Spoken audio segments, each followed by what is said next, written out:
When I married Claire, I believed we were a team, building a life together out of love and trust. We started from modest beginnings, but through years of hard work and luck, I turned my small construction business into a multi-million-dollar company. By the time I turned 45, we had everything: an ocean view house, 2 cars, and a comfortable savings account. I thought success would bring us closer. I was wrong. It began subtly. Claire grew distant, always glued to her phone, often busy with charity events or legal consultations.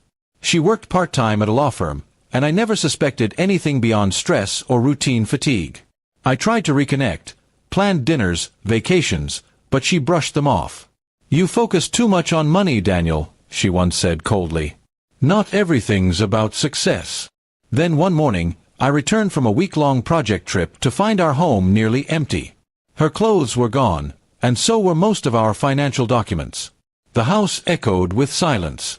On the kitchen counter lay a single envelope, divorce papers. I read them twice, my vision blurring. It was then I noticed the signature of her attorney, Mark Henson, her boss. The man I had once invited for dinner. Within weeks, my world crumbled. My accounts froze. My business transactions stalled. Mark had cleverly orchestrated everything: fake invoices, redirected funds, and a scheme that transferred millions from my company's reserves into a hidden joint account under Claire's name. $6.7 million. Gone. Every penny I had saved and sweated for. My lawyers called it a smart move, but to me, it was betrayal of the deepest kind. I fell into despair. My friends told me to move on, but I couldn't. I sold my cars, my house, almost everything to pay off legal debts. Nights were the hardest, lying awake, picturing them together, using my money to live the life I'd built. One evening, I went through my late grandfather's old trunk for comfort. He had passed away in 1965, a quiet man who had worked as a bank clerk in the city. I found his dusty ledger and a set of old documents that caught my attention. Among them was a folded paper labeled First National Bank, 1960 Deposit Certificate. Out of curiosity, I opened it. It listed an account in his name with a surprisingly large sum, $23,000. Back in 1960, that was a fortune. My heart raced.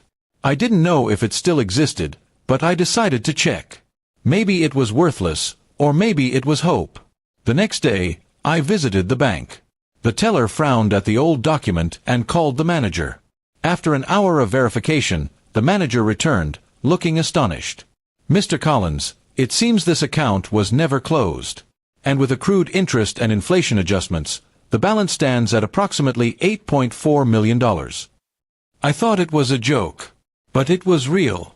My late grandfather had unknowingly saved my future. Tears filled my eyes. In one moment, everything shifted. That money didn't just represent wealth, it was redemption. I opened a new account, transferred the funds, and hired a private investigator.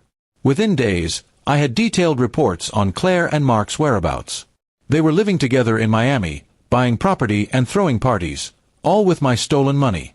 I could have gone for revenge, but I chose something smarter.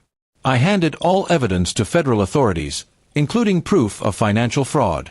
Within 2 months, both Claire and Mark were arrested for embezzlement, perjury, and tax evasion. The news hit the papers like a storm. Their luxurious life ended in handcuffs. When the court settled the case, I recovered part of the stolen money and watched as they faced the consequences of their greed. Claire tried to contact me from jail, writing a letter filled with apologies and excuses. I didn't respond. I had learned that forgiveness isn't owed, it's earned. With the newfound wealth from my grandfather's account, I rebuilt my company from the ground up. This time, I managed everything myself, carefully and quietly. I didn't chase love or recognition anymore. I chased peace. The betrayal had taught me something money couldn't buy: clarity.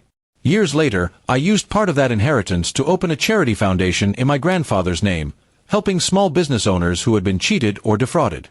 Each time I signed a check, I thought of him, an ordinary man whose forgotten savings changed my life. Claire and Mark faded from my memory, just shadows from a painful chapter. But my grandfather's legacy became a light that never dimmed. Sometimes, justice doesn't come fast, but when it does, it arrives through the most unexpected doors.